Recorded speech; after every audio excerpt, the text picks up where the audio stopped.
was first diagnosed when I was 21 and I was in college. And so as soon as I was diagnosed, then I took a semester off, and that was kind of my introduction to my diagnosis.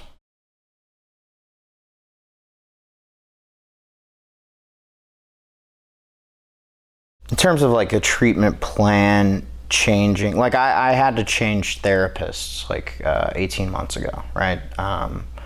Just because I wasn't getting along with this particular provider, and the situation became untenable. So, I think in that case, what I do is, like in that case in particular, I kind of like retreated to a non-medical support team, like my family. And I was like, okay, like this is kind of where we're at. And we need to move in a different direction. So what do you think? Because I knew what I had to do, I told them, I was like, this is what's going on. There's going to be a gap here where I'm not going to have anybody to talk to. So I'm going to rely on you more. And I was kind of freaking out because when you don't have a therapist, it's kind of weird. So yeah, I like relied more on them, and then I went back to my psychiatrist and I was like, can you recommend somebody? Because that's something that I found incredibly helpful too, is just like getting recommendations from somebody who is working for you, like working off of their network almost always has led to a high success rate. And I also think that it's helpful that like when you're changing a treatment plan, you don't just, like one of my things is that like I'm always very like quick to accept something as the answer.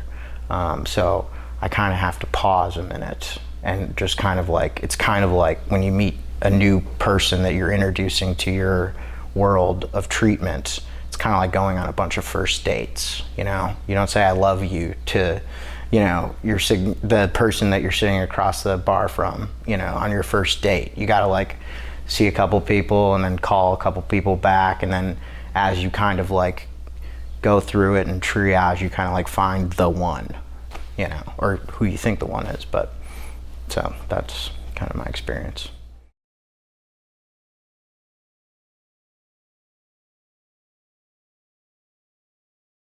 When I do go and get a physical, which I will, but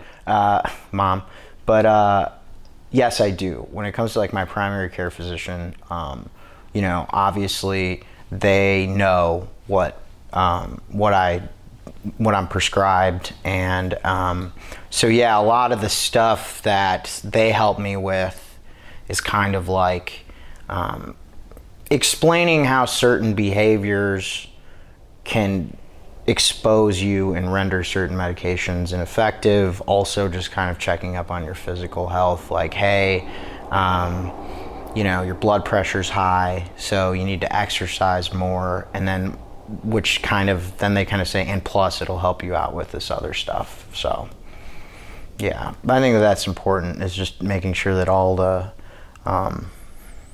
everybody on your team is conversant and there's not any incomplete information. That's, I think, has been a crucial element to my treatment.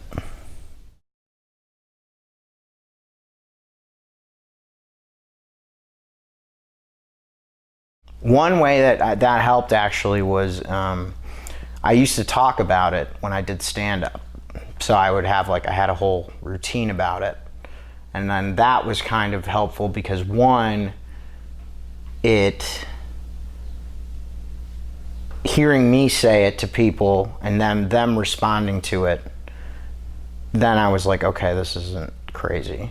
And then the second reason that helped is that people came up to me after my shows and say, oh yeah, my brother has that, or I really related to part of this. So it kind of like hit them on two levels, and then it hit me on two levels. And then eventually what happens is I stopped talking about it because like I already said my piece and I kind of adjusted to it, and I just didn't want to, because that's not all of who I am, if that makes sense.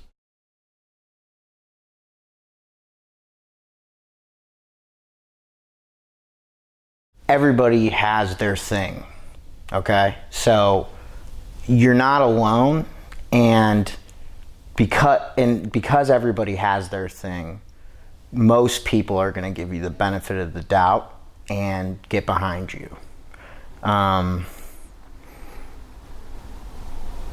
And, you know, if you're going through hell, just keep going. Just keep moving. You know, just always keep moving forward.